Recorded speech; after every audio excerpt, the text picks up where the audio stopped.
मंडळी जय जिजाऊ. सध्या लग्नाचा हिशोब असा झालेला आहे, की कोणी बी येतं अन् येडं बनून जातं. बरं येडं बनवत असताना आमच्यासारखं पुन्हा एखादं जर येडं असलं आणि तो जर असा समाजाला जर आरसा दाखवायचा प्रयत्न जर केला, तर तो आरसाच आपण फोडून टाकतो. म्हणजे सत्य स्वीकारायची आपली तयारीच नसते.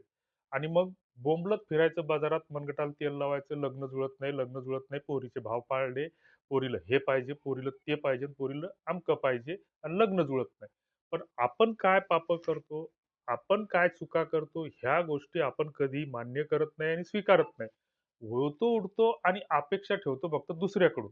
आता 5-6 वर्षापासून आम्ही हे लग्न अक्षदा नावाने एक दुकान चालवतो. आता हे दुकान चालवत असताना 3-3दा गळा बसेपर्यंत आम्ही सांगतो, की हा कुठलाही व्यवसाय नाही किंवा या माध्यमातून लग्न जुळतात किंवा आम्ही लग्न जुळवतो असा दावा आम्ही कुठंच करत नाही. आम्ही कोणालाच पैशाची मागणी करत नाही. हे प्रत्येक व्हिडिओत सांगतो आणि त्याच्या खाली कॉमेंट येतात, की "तीनदा-तीनदा एकच विषय तुम्ही 4-4 खेप सांगता." अरे दादा 10-10 वेळेस सांगूनही "बुडती ही जनन देखवे डोळा म्हणून कळवळा येत असे." 17 खेप सांगून बी लक्षात राहत नाही. तर काल सांगितलेलं आज कोणाच्याच लक्षात राहत नाही. ह्या अशा सगळ्या सार्वत्रिक स्थित्या झालेल्या आहेत आणि कंडिशन झाल्या आहेत. बरं, लग्न का जुळत नाही त्याच्यावर कोणीच विचार करायला तयार नाही.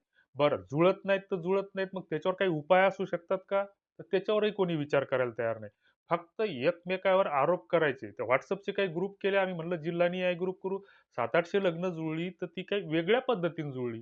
त्याच्यामध्ये मराठा लग्न अक्षदानं काय असा हातात बाण घेऊन लय मोठा तीर मारला अशातलं काहीच केलं नाही. कोणाला फोनही केला नाही साधा तरी 600-700 लग्न जुळली. मात्र त्याची एक पद्धत आहे. पण ती पद्धत कोणी समजून घ्यायलाच तयार नाही.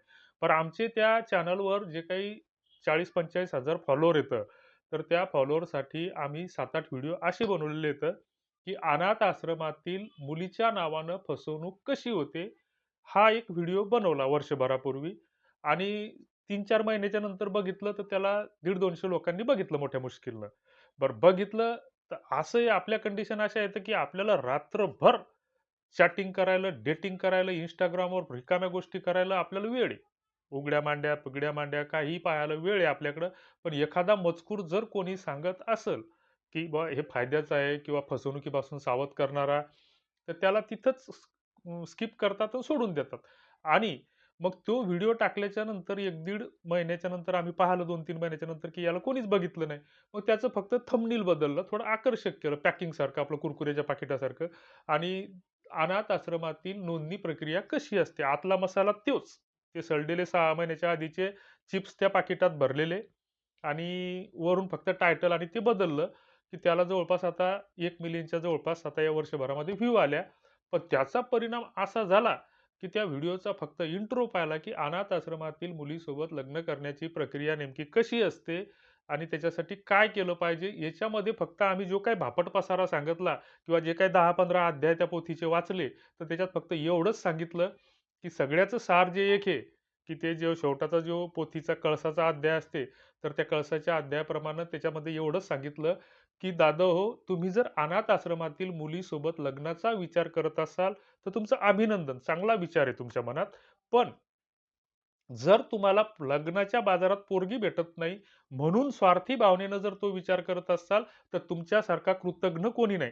कारण 18 वर्षापूर्वी, 15 वर्षापूर्वी, 20 वर्षापूर्वी ज्यावेळेस त्या मुलांना किंवा मुलींना तुमची गरज होती, नातेवाईकाची गरज होती, समाजाची गरज होती, तर त्यावेळेस त्यांना तुम्ही आम्ही बेवारस सोडलं.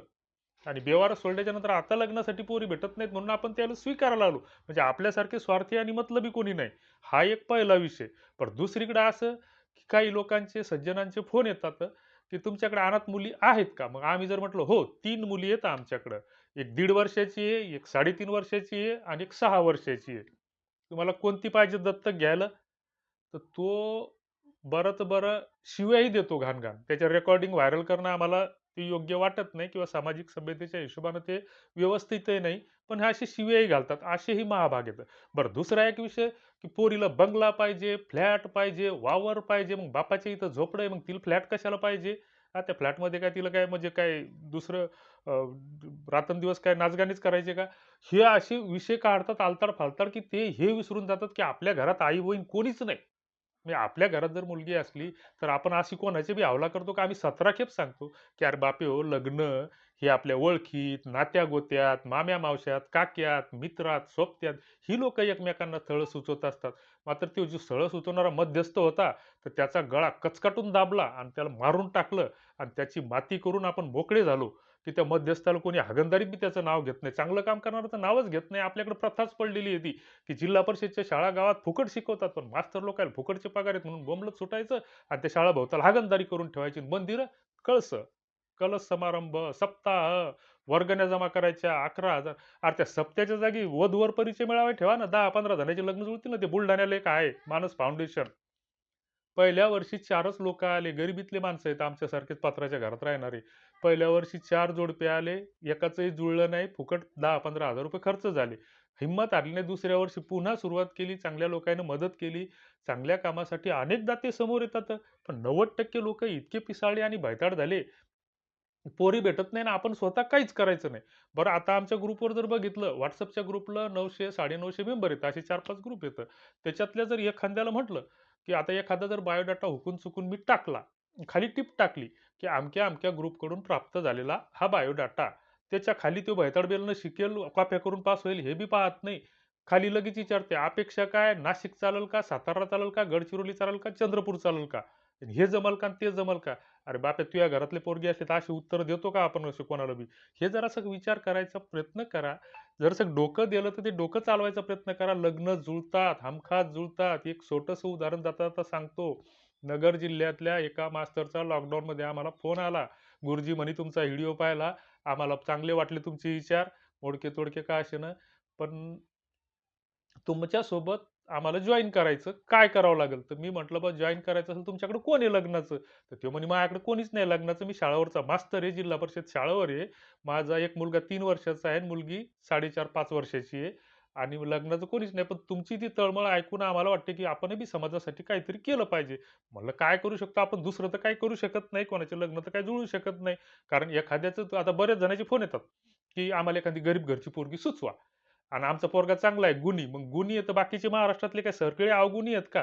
की दरवर्षी आकडे वाढतच चालले, की सरकारला रेव्हेन्यू जे मिळायला लागला कशातून त्या लिकरमधून का दारूमधून, तर त्याचा आकडा फुगतच चालला दरवर्षी.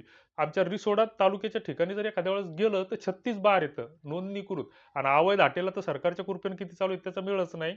पण संध्याकाळच्या 6च्या नंतर जर गेलं, तर टेबलवर बसायला जागा भेटत नाही एखाद्या वेळेस जर आम्हाला 90 प्यायची इच्छा झाली तर. एक अर्धा-अर्धा घंटा वेटिंगवर थांबावं लागतं. ते मालक म्हणते, की "थांबा तुम्हाला अर्धा घंटा बसावं लागेल."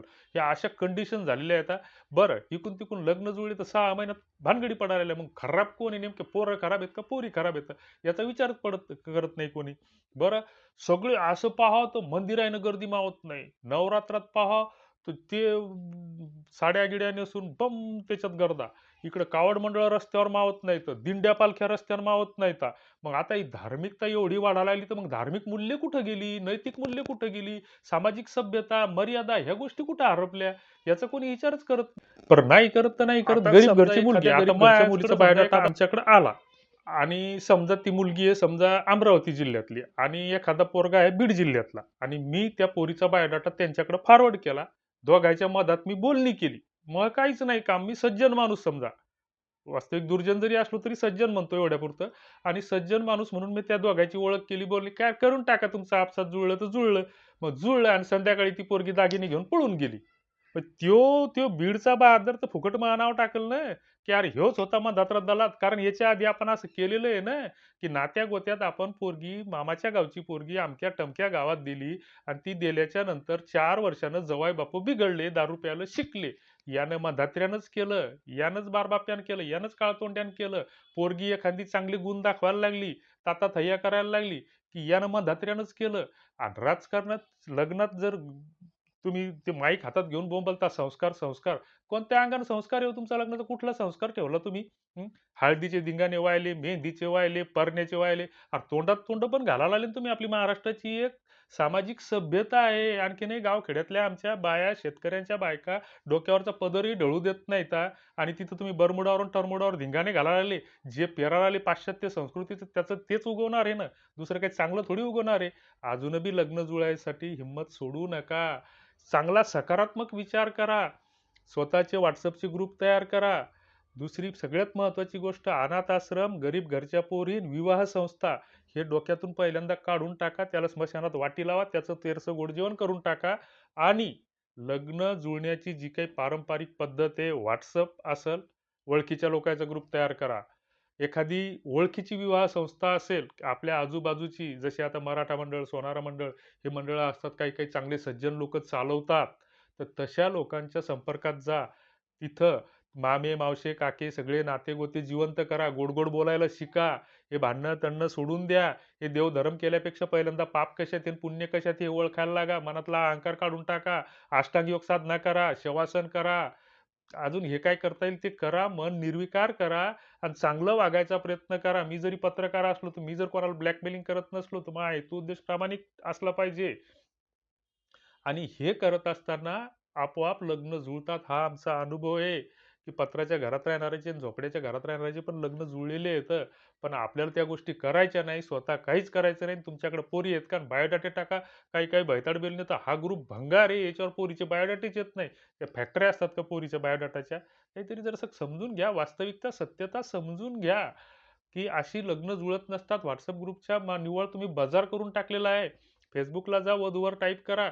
पहा कसे अनाथ मुलींचे बायोडाटे येतात. ₹7,000 गेट पासचे भरा, 12,000 गेट पासचे भरा, कोर्टाच्या नोंदणीसाठी इतके भरा, असं करा, तसं करा. लय जण फसले आणि याच्या नादाला चुकूनही लागू नका.